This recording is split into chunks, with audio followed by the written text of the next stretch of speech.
Welcome to 40 Plus Fitness for Women. I'm your host, Lynn, and today we are going to talk about body recomposition in midlife, how that can happen, and my own personal journey. So I'm really excited to be home again. I've been away for about 3 weeks and then enjoying midsummer at the cottage. And I have to say, it was great being back in the US, back at home in Washington, D.C., and things have really changed over the past few years.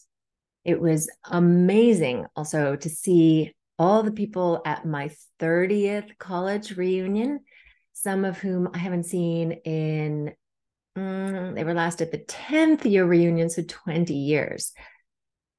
People are a little shy about going to college reunions. And I have to say that those that did come this time who had been thinking like, should I go? Shouldn't I go? They were really, really happy that they went. It seems like this year or this age of being in midlife, in your early 50s, late 40s, people start to kind of relax and the pressure is off. And it's just more about making connections, sharing experiences, and it was really great. So if you have a reunion coming up, then go. Don't be shy. Don't think that people are going to judge you. I found it to be an amazing experience. Well, I always go, but even these women who had hesitated about going for many, many years, for many, many reunions they've missed, they were excited that they had gone. And I'm also excited because I just joined a new certification program for coaching menopause women. So this is going to be expanding on my current education in this area. And of course, I'm always learning, and then I will be sharing my new learnings with you here on the podcast going forward. So excited for that. So today we're going to be talking about body recomposition in midlife and how that can be accomplished through strength training, dieting, and better overall life habits. So a really, really common phenomenon in midlife is that we are noticing our bodies changing. We notice that we're getting weaker, like it's harder to carry the groceries in. You might have gone on a trip and noticed that, wow, this suitcase really weighs a lot. Or just things like you're noticing you're getting up off the couch like an old person, kind of groaning, as you hoist yourself off. So these are normal signs because as we age, we are getting weaker unless we're doing something about it. Another really, really common thing that women are noticing is the increase in belly fat. And this is accompanying the loss of estrogen as we go through menopause. So that is very normal, but there is something you can do about it, and it's called weight training. And then the other thing that you may have noticed, and this was really the trigger for me to start my own journey, is that I was not looking toned or fit or firm. I was looking doughy. And that really motivated me to take a look at what I was doing and change it up to be better with the current conditions of my body, i.e., my postmenopausal body. So over the past about 15 months, year, I have been undergoing a body recomposition journey, and that has really been in 2 phases. And I wanted to talk about those today. So I did a really, really in-depth review of each of these in podcast 16 and 17. So 16 goes through my fat loss journey, and 17 goes through how I started lifting weights. So if you want more details, I absolutely recommend that you go back and listen to those. Especially the fat loss journey, I go through everything that I did during that time, what kind of calorie deficit I was in, my macro targets, how I structured my meals, what my workouts were, and more. And I have to say that it was surprisingly straightforward to do. So that is something that I really feel that a lot of people could, replicate in their own lives. So there were 2 phases to my plan, as I mentioned. First, I spent about 9 months fully focused on building muscle by weight training in maintenance mode. And that means that I wasn't trying to lose weight. I wasn't trying to gain weight. I was just eating like I'd been eating, which was a way that was keeping my weight approximately the same. But I was really focusing on building muscle during that time. And then after that, my second phase of my 2-phase plan was spending 3 months cutting fat by going into a calorie deficit. Now, this 3 months actually turned into something closer to 10 weeks because I went on my vacation to the US and it was really hard to, control what I was eating when I was staying with people, when I was on the road and having to eat at rest stops and all the things. But in any case, I still managed to do a really good job of fat loss during that time. And overall, after going through both phases of this, so over the 12 to 15 months that I have been on this journey, my results have been a significant body recomposition. So overall, I have lost about 4.5 kilograms, which is 10 pounds of weight. And that has been fat that I have lost. So I look and feel significantly different. Now, how do I know that I've had these results? Well, I've been doing measurements using InBody scanning, which is a bioelectrical impedance analysis. So basically, they send a small current through your body, and based on how it moves through your body, they're able to assess like your body composition, how much muscle, how much water, how much fat there is. It's not a perfect method, but it's what I've got. We don't have DEXA scans here where I am available, so I've been using what I have. So I wanted to go through today both of these phases kind of at a high level, so you understand what's going on, and then what actually were the result of each of those phases, kind of a look back at what happened. So phase 1 was indeed this weight training in maintenance. So since it had been a while, since I've been doing really systematic weight training, applying progressive overload, tracking, being in the weight room, and all those things, I mean, about 20 years since I've been doing that. And I had been only doing pump classes and other classes that I've realized now were really only just aerobics classes with some dumbbells involved. This worked very well for me. So you may have heard in social media that in order to build muscle, you may need to be in a calorie surplus. And for sure, that is going to be the case for some people, and for people who are maybe more advanced lifters, they're hitting kind of their genetic ceiling, that kind of thing, where they really need to start optimizing. But for me, since it had been 20 years since I had done like systematic weight training, I was kind of like a newbie starting all over again. So really at this point in phase 1, my plan was to weight train 4 times a week, following a set program and applying progressive overload all the way. And I actually replaced pretty much all of my aerobics classes with weight training. I didn't have time to kind of add it on top. And certainly the evidence shows that that is not maybe the optimal way to do things. So I replaced aerobics classes with weight training. And I'm still doing some aerobics classes, maybe two times a month, because I do recognize the value in taking care of your heart health. But at this point, I was really just like, I need to build some muscle. So I was still going to my dance classes about a couple times a month. And my dance classes are Les Mills Body Jam classes, and I go all out. I love them, and I get my heart rate all the way up to the top. So those are like tough cardio classes for me. And then I made sure that I was moving, so walking. In the beginning, I was not super consistent. I wasn't tracking consistently, but at some point I did get more strict about that, aiming for at least 6,000 to 8,000 steps a day. And often, because I do a desk job and because I was also establishing this company, like where I'm helping women to start weight training, I didn't have like time to go walk for an hour or an hour and a half a day. So it was really about taking breaks during my day or taking a walk after my weight training session to try to fit in those steps. And then there were times when I was super busy during this time because of the aforementioned reasons. And then also there was Christmas, and I was hosting Christmas for my kids and my parents.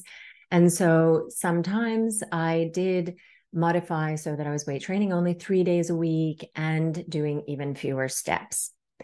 And in the beginning, I was eating more protein, but I wasn't consistently tracking. I hadn't started like weighing out my food and really, really understanding and optimizing my protein intake. So knowing what I know now, I'm guessing that I was probably in about the 6.6 grams per pound of body weight range. So probably better than most people are doing, just eating as they're eating today, but certainly not as good as what I'm doing today. And so the results of doing this weight training, so shifting from doing lots of aerobics, even if the aerobics had weights and, pump classes and all those things, to actually training in the gym instead, is that I was able to do body recomposition. So I had InBody scans done. Unfortunately, I did not have one done way in the beginning, which, I wish I had thought of that because I love data. But I did do over a 6-month period, I did InBody scan 3 times. So I got the data after 3 months and then after another 3 months. And during that time, at least, my weight stayed the same, but I did gain 700 grams, which is 1.5 pounds of muscle, and I lost 1.1 kilograms, which is 2.4 pounds of fat. So that is wonderful. So there was body recomposition happening without me having to be on a diet, without me tracking my calories, just eating what I had been eating. And of course, paying attention to protein, but even not being optimal with the protein. And I was definitely stronger. I mean, the amount that I was lifting was increasing over time. I was starting to notice that my belly fat was decreasing. You know how you kind of like lose your waist when you hit midlife, and like your belt size or whatever increases. And I was definitely noticing that my belly fat was decreasing because, as I mentioned earlier, resistance training triggers your body to use your visceral fat, your belly fat, which otherwise is fairly stubborn to get rid of.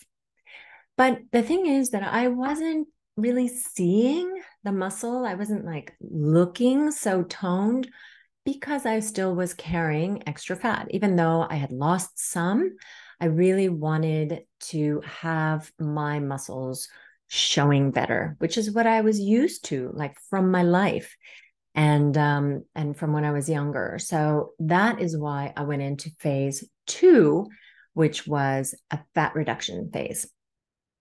So this past spring, I wanted to reduce some of my body fat, and I embarked on a fat loss diet. And I go through this in extreme detail in podcast 16. And really, like, that is an excellent one to listen to if this kind of topic interests you at all. But the main things that I focused on during this fat loss period was maintaining a calorie deficit. I mean, I think there is no question that calorie deficit is the thing you need to be in to actually lose weight. And if you are not losing weight, then most likely you are not actually in a calorie deficit. So you need to be tracking, weighing, measuring absolutely everything that goes into your mouth, every spoonful of everything. So I was really, really strict. I estimated that my maintenance calories, what I'd been eating for the previous year, was somewhere between 2,000 and 2,200 calories a day. So I went into a 500 calorie per day deficit. So I was eating 1,700 calories a day. So this may sound like a lot to some of you who have been listening to this advice that go into 1,200 calorie deficit, but Yeah, 1,200 calories for me would not even cover my basic bodily functions. So yeah, that would not be a good strategy for me. So this 1,700 calories a day, it was, yeah, it was, well, listen to the podcast on the weight loss journey because I don't want to go into that too deep here, because otherwise this podcast is going to get super long. Anyway, and like I said, I weighed absolutely everything. I had super boring meals. I was eating kind of the same things over and over again. I'm not a foodie, so that was fine with me. And I don't eat out a lot because I don't want to spend a ton of money on food, but it also helps in the tracking thing. And and number two thing that I did related to eating was I applied a high protein diet. So this was 1 gram of protein per pound of body weight per day. So for me, this was 145 grams per day. And now this is hard to achieve. You are not going to do this by accident unless you happen to only have like cottage cheese in your fridge and you're not eating anything else. This requires planning and discipline. And I really lay it out in episode 16 about how I structured my eating and my days to get in this much protein. I've actually discussed this protein thing this past week as I check ins with some of my clients, and two of them we actually ended up in discussions around protein, and they've started tracking their protein and trying to eat more of it, and it's still not reaching that 1 gram per pound per day. And they also declared that this is very, very challenging to hit that, but it is something that is going to help your body to maintain the muscle when you're in a calorie deficit, and also actually to help minimize how much muscle you're losing just with plain aging, plus give your body the resources it needs to build more muscle. So that is a really important part. Okay, so that was the first two were around what I was eating. So then the third thing was around weight training. So the thing about it is about dieting is that when your body is in a calorie deficit, that means you're not giving it enough fuel for it to do the things it needs to do every day. So it is going to rely on resources in your body to fuel the things it needs to do. And what are the sources of fuel it can rely on? Well, it can take fat or it can take muscle. And of course, when you're in a diet, you want it to be taking from your fat stores. And so, how can you encourage that? Well, you can encourage that by at the same time telling your body that, hey, I really need this muscle. You can't get rid of it. And how are you going to tell it that? By using that muscle, by weight training, by pushing your muscles, by telling your body that, hey, I need to be strong enough to lift these heavy things. So you can't get rid of this muscle. Go somewhere else for that energy need. So this was a very key tenet of my program. And this is point number 3, weight training. I weight trained 3 to 4 times a week, continued to apply progressive overload. Now, weight training in a calorie deficit is not fun because you're tired in a calorie deficit.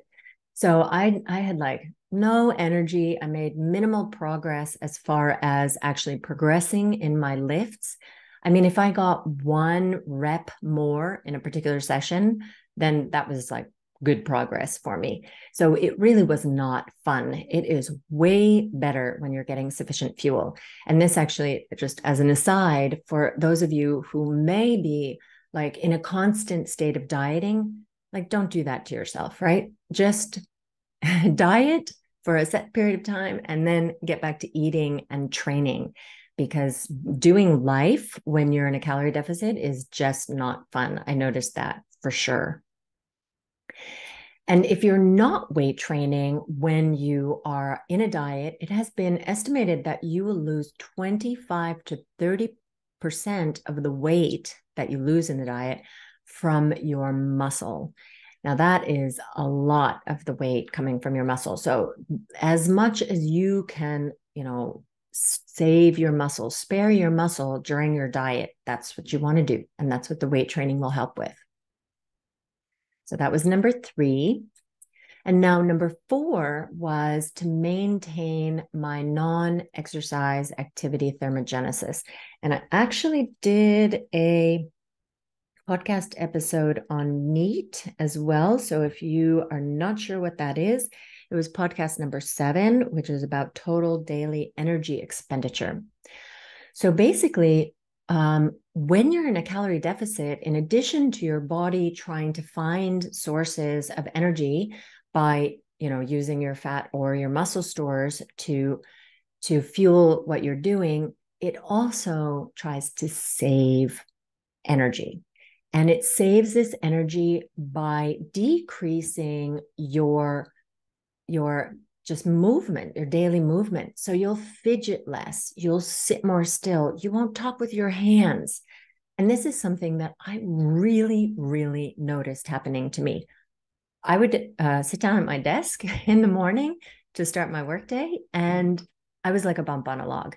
Like, I have never sat more still in my life. And I have a desk that you can raise to stand. And oh my God, the willpower it took to like even get myself to raise my desk to stand was amazing. So I could see that my body was trying to sabotage my efforts. And so I made sure that I was maintaining my NEAT by tracking my steps. And in the beginning, I was making sure that I was getting 8,000 steps a day. And then I increased that to 10,000 steps a day. Now, I bought myself a walk pad, and that enabled it. So twice a day, I would raise my desk and I'd like walk for an hour on the walk pad while I was working. And that enabled me to maintain the NEAT, the level of motion, so I wouldn't have to go into even further calorie deficit. Okay, so that was number 4, was maintaining the NEAT. So number 5 was about my cardio. So I actually did not increase my cardio. I kept it exactly the same. So I was still going to the 2 times a month dance classes, going all out as usual. Of course, a little bit more difficult to go all out because I was in the calorie deficit. Number 6, this was a really, really critical one. I was getting 7 to 8 hours of sleep. Yeah, you may wonder, how does sleep relate to, losing weight? But it was a super important ingredient, because when you have not gotten enough sleep, your hunger and satiety hormones go haywire. And I noticed this really, really strongly. I had one evening where my kids, I have 2 teenagers at home still, 4:00 in the morning, they were arguing upstairs. I wake up like, whoa, what's happened? World War III. I come upstairs. Yeah. So that was that night for me. So I'd gotten 4 or 5 hours of sleep that night. The next 2 days, I was dragging so hard. It was all I could do not to eat all the sugar, carbs, whatever in the house, to try to give myself some energy. And I was living on caffeine. So for sure, the 7 to 8 hours of sleep, getting good night's sleep, key. Also, all the other things, because you are more tired when your body doesn't have the calories that it needs. So everything, life is just easier if you get enough sleep when you're in a calorie deficit. And in general, by the way, but especially if you're in a calorie deficit. And then the final thing, the 7th thing, was daily weigh-ins. So because your weight actually does fluctuate daily a little bit, depending, all right, if you're still cycling, it's going to depend on what time of the month it is. It might be water retention, all kinds of things going on. Also about have you had a bowel movement? How late did you eat at night? Did you eat more carbs? So you're retaining more water. All kinds of things can affect that. So if you're you're weighing yourself once a week, it is really not going to be an accurate representation of what your weight really is. So I weighed myself every morning. As soon as I got up, I'd use the bathroom, hop on the scale, and write that down. And then each week I would take the average of the 7 days of that week, and I would look at where that average number was heading. And even though the daily fluctuations might go up and down and sometimes be really depressing, the weekly averages, they were trending down, or I think there was one week where it stayed about the same. But that really gave me a much more accurate idea of where I really was with this whole situation.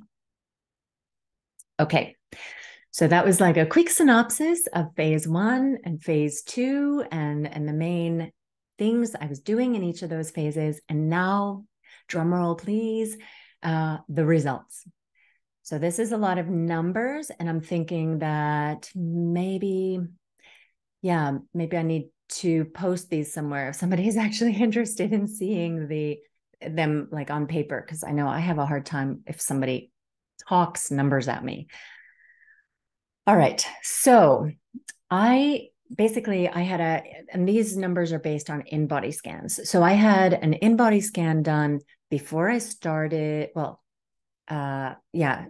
during phase 1. So only the last 6 months of phase 1.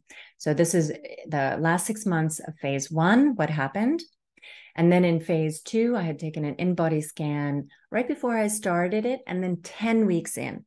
So I was expecting my diet to take 12 weeks, but I think I was overly optimistic, thinking that when I was in the US, I could actually, like, traveling and staying with people, you can't be like, oh no, I only eat cottage cheese for snack and Greek yogurt for breakfast, and I need 2 eggs, and I couldn't do that. So I'll say that my diet really only was the 10 weeks.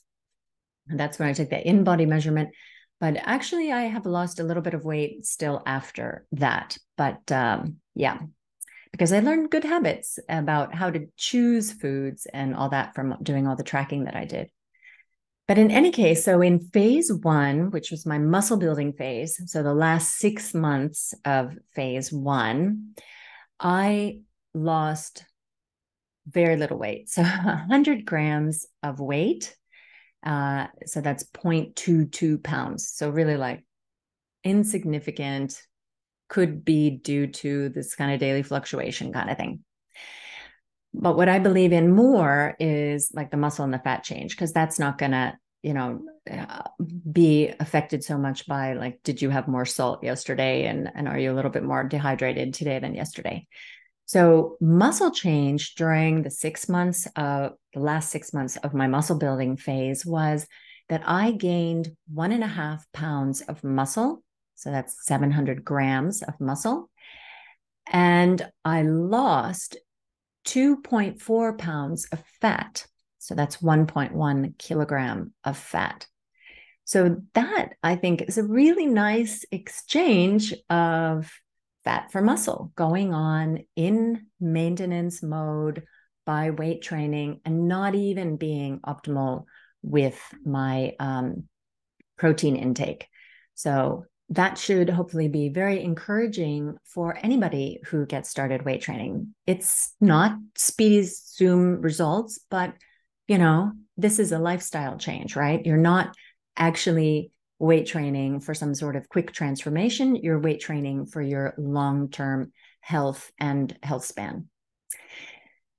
So, and then if we look at phase 2, which was the 10 weeks between the first InBody scan that I took just before I started the diet to the last one that I took just before my trip to the States, there I lost 9.5 pounds, so 4.3 kilograms.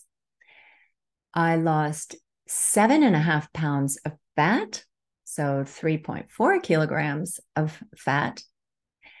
And so that is great. I mean, I achieved my goal of losing fat and actually decreased my body fat percentage about 5%. But the sad part of this was that I also lost muscle. Like I said, when you are in a diet, on average, you'll lose 25 to 30% of the weight from your muscles. And despite all my training and eating protein, I lost muscle during that 10 weeks. I lost 1.3 pounds of muscle, which is the same as 600 grams of muscle. So basically, I lost in those 10 weeks almost as much muscle as I had gained in the previous 6 months. And let that sink in for a second. I mean, dieting is crap for your muscles. And imagine if I hadn't been weight training and eating all that protein and just been on a diet. I wonder what the damage would have been in that case. Quite a bit more. So yeah, that is like the thing that kind of hit me hardest. I mean, how depressing is that? That I spent 10 weeks training like crazy and not building any muscle. In fact, quite the opposite, losing muscle. Okay, losing less muscle than I would have if I hadn't been doing those things, but still losing muscle. It seems insane and depressing. Yes, but overall, so if we're thinking about like the last 6 months of phase 1 plus the 10 weeks of phase 2, so from when I first did my first InBody measurement to when I did my latest one, I have lost 9.7 pounds. So I'm rounding that up to 10, talking about 10. And that's the same as 4.4 kilos for those of you in Europe. And in muscle terms, I gained 0.22 pounds of muscle. Why? So because I lost so much during the fat loss phase, and that in kilograms is actually 100 grams of muscle overall. Yeah. But my fat change is that I lost 10 pounds of fat. That's 4.5 kilograms of fat. So really, I did do a body recomposition because even though I may be at about the same amount of muscle as I was in the beginning, I have lost significant amount of fat. 10 pounds of fat, that's a lot. That's a lot. And when I did the calculation about the muscle loss, it was about 14% of the weight that I lost was muscle. So I did manage to lose less muscle than that average of 25 to 30%, but still depressing. And like I said, I decreased my body fat percentage by over 5%. Now, body fat percentage is not the most reliable measure. It's better to look at how many pounds of fat you lose and how many pounds of muscle you gain, that kind of thing. But still, a lot of people talking body fat percentages. So I thought I would share that here. So that was my results. And so what's next? So next is really to start building back that muscle. So now I'm back to a maintenance calorie amount, or I'm trying to figure out what that is, because of course it's going to be a little bit different because I am a little bit of a smaller person now with less fat on my body. And I'm going to keep my protein levels high as I've had throughout my diet. So that 1 gram per pound of body weight. And I really want to see how that goes as far as how much muscle I can build in maintenance now, since I'm a little bit further along now in my weight building or my weight training journey. And this is a journey. So I am looking forward to, seeing how this progresses over the next years. And I'm really excited about what I've been able to achieve in a little over a year, and super looking forward to seeing where I am next summer. So my biggest takeaways for me from this journey, if we're going to sum it up here, is that one, that always be lifting weights, and in a way where you're able to apply progressive overload. And if you don't know what progressive overload is, please go back and listen to podcast number 18, which is about progressive overload. It is not easy to build muscle. Do not worry about all of a sudden being bulky overnight. it is hard. Unless you're super genetically gifted, then, you may be one of the exceptions. But for most of us, especially women, it is really hard. It's months and years of work. Second big takeaway is that dieting eats muscle. So even when you're doing all the right things, eating lots of protein, lifting weights, you are gonna lose muscle when you're dieting. And so for me, that tells me that it is super important not to get to that point where you need to start dieting. So if you are right now at a point where you're hitting perimenopause, you're starting to see the first signs of change, then make the adjustments to your lifestyle, to your nutrition, start weight training, start walking more, do less of that hard cardio every week so you're not stressing out your body, so that you don't end up in the same position that I was in, right? So avoid it. Try to learn from my mistakes. And then the third thing that I learned is that it is possible to do significant body recomposition even after menopause. Woohoo! That is great news. And that is the main message that I would love for you to come away with from this. That it is not game over when you hit middle age. It is game on. Same way that life is not over when you hit middle age. I know so many women who are just having a blast in their 50s, including me. A lot of them are divorced, yes, but anyway, so we are not dead just because we hit 50. And by the way, if you are ready to get started on your journey with weight training, I have just launched a new self-study course. So this is for those of you who want to start weight training in the gym, but you don't really know what to do. So maybe you have a gym membership, you've gone and you've stood at the door and you're like, okay, what should I be doing? How do I choose what weights I should be doing? How often should I be going? All those kinds of questions.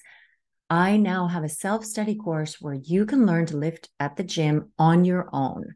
So it's got instructional videos, it's got a program, a tracker, it's got some additional education for you. So everything that you need to get started. And I've put a link to that in the show notes so you can learn more. And if you have any questions, then please hit me up in my Instagram DMs.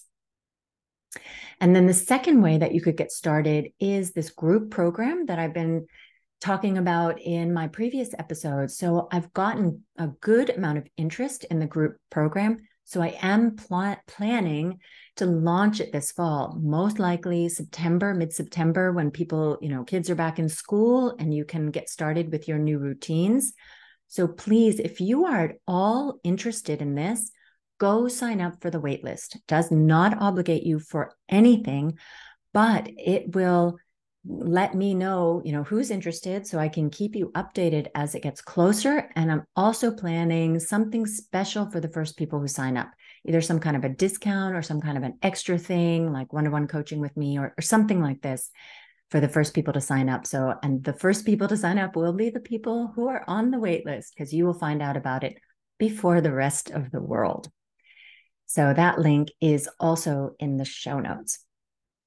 So with that, I will leave you to continue to enjoy your summer. I hope it's a little bit nicer there than it is here. We are having a rainy Saturday. And yes, I look forward to talking to you next time. In the meanwhile, happy training.